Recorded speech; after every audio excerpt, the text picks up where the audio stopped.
have to do a thing, and now my checks are coming in. I'm Dr. Bill Latour. I'm both a psychologist and a lawyer. Call me. I know what to do to get you approved. Call 1-800-913-2525. You shopped online and got a sweater.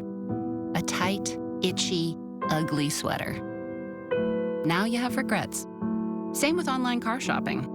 Cerritos Auto Square is the only place in California you can see and test drive vehicles from 24 auto brands in one convenient square. Visit Cerritos Auto Square and try on some cars. Because unlike a sweater, you can't return a $40,000 car. Cerritos Auto Square, because a car is not a sweater. Every crew's got a favorite. Juicy chicken, savory rice, creamy mac and cheese. And whoa, the barbecue black beans are back. With a 12-piece family meal, everybody's eating. Let's get loco. El Pollo Loco. Now, Southern California's news leader, ABC 7 Eyewitness News. Now at 9 a.m., an apartment complex in Santa Monica walled off with caution tape overnight. The women police say they first responded to the scene was beyond saving. Get ready to pay more at the grocery store. I'm Monica de Anda, live in Glendale with details on what's driving the increase and what shoppers are saying this morning. And good morning. It is already hot, but it's about to get a lot more humid. I'm Sheila Gerard, and live from the Weather Center with a look at our conditions today. What's on your mind, buddy? Long-time listener, first-time caller. Even superheroes can be fans of one another, but Deadpool ended up getting some pretty disappointing news on a day full of fun surprises for Marvel fans.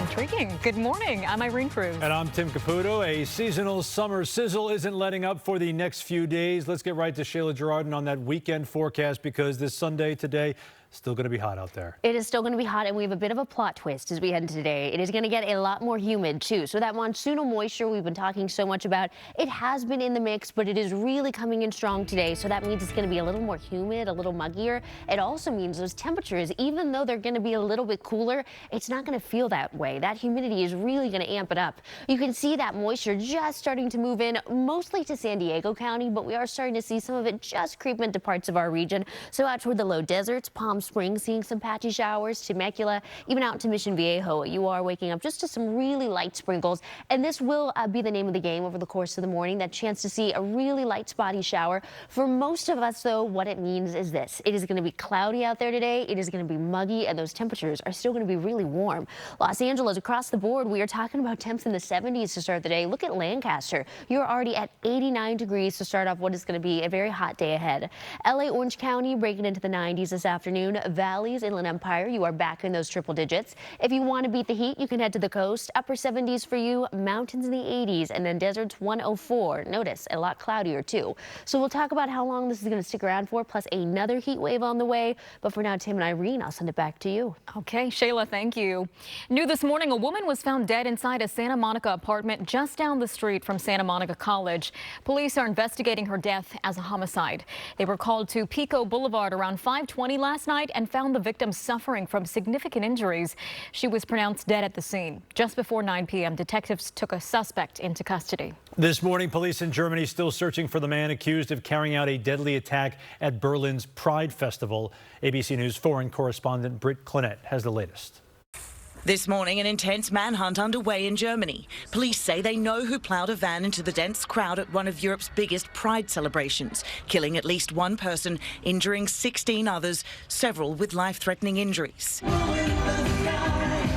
Hundreds of thousands packed the streets of Berlin for Christopher Street Day. 80 floats, hours of music, and 2,200 police on duty tasked with keeping it safe.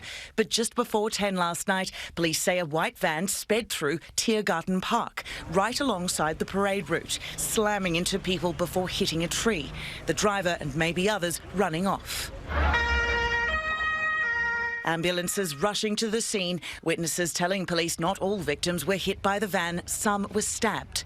Berlin police say the 21-year-old suspect is known to them. Investigators have not shared a possible motive, but say he has ties to local Islamist groups.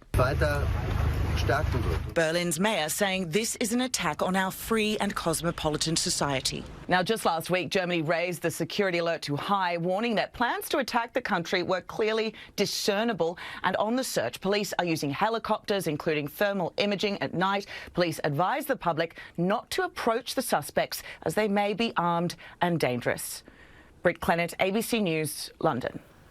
We have also now learned that foreign officials say at least 29 people were injured, a few with grave injuries, and the suspect reportedly used a machete to attack some bystanders. The U.S. appears to be pausing its bombing campaign against Iran. Citing a Pentagon source, CNN reports military operations were put on hold Friday night. They also report Vice President J.D. Vance and Joint Chiefs Chairman General Dan Kane raised concerns with President Trump about further escalating the conflict.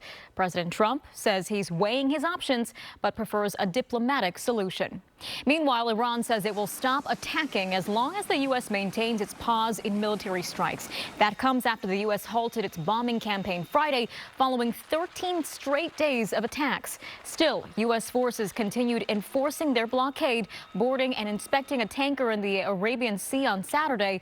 At the same time, the White House tells ABC News that President Trump prefers a diplomatic solution. Concerns reportedly about dwindling missile stockpiles may be one factor behind the pause in operations. The ups and downs of this ongoing war has led to soaring gas prices over the last several months. In LA County alone, this last week, the average price for a gallon of gas has risen 13 cents. We're talking about $5.69 a gallon. That squeeze on consumers being felt more than just filling their tank is being felt at grocery stores as well. We've seen high food prices this year while trying to fill out our fridge and stock our pantries. New government figures suggest that grocery costs could continue to rise in the coming days and weeks and even months. Eyewitness News reporter Monica De Anda live outside a Glendale shopping center with shoppers who are stocking up for the week ahead need to know. Good morning, Monica. Good morning. Yeah, I've talked to a wide variety of people. We've been moving around different grocery stores here in the Glendale Burbank area, and all of them have the same thing to say. Prices are going up, and they're now having to make lifestyle changes and cutting back in order to be able to afford food for their family. A new report from the U.S. Department of Agriculture says that we can expect grocery prices to increase nearly 3% across the country this year. That increase is higher than the grocery inflation shoppers saw in 2024 and 2025. So what's driving these prices? Well, it's a combination of things. Prices first skyrocketed in the wake of the pandemic, then again from the war in Ukraine and last year's highly contagious bird flu that pushed retail egg prices to record highs. And now the war with Iran is also driving up food prices. Experts say when prices go up like this, whether for food, gas, or other items, consumers can count on a slow decrease. And shoppers we spoke to this morning say the high prices are unsettling.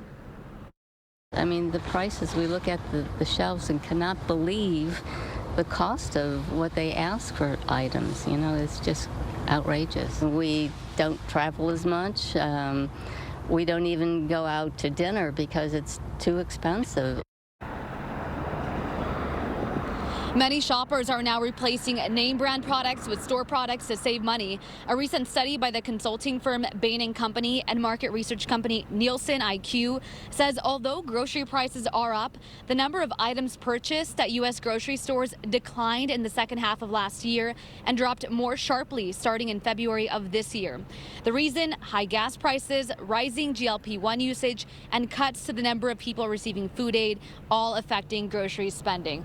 Bottom line, families I spoke to this morning tell me they're having to cut back. Sometimes the grocery haul they make on Sundays doesn't last them till the end of the week. So really they're getting creative in the kitchen, finding ways to use every single thing that they have in their pantry, all with the hopes of making sure that, of course, all the kids have food every day.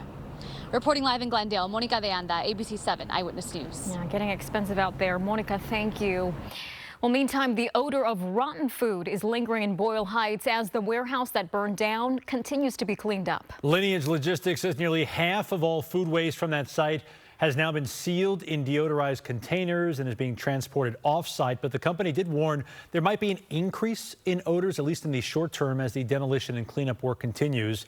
Lineage says it is moving fast to clear the mess and has added 3 more high-powered carbon filters to try to minimize any potential impact. As traffic starts to flow on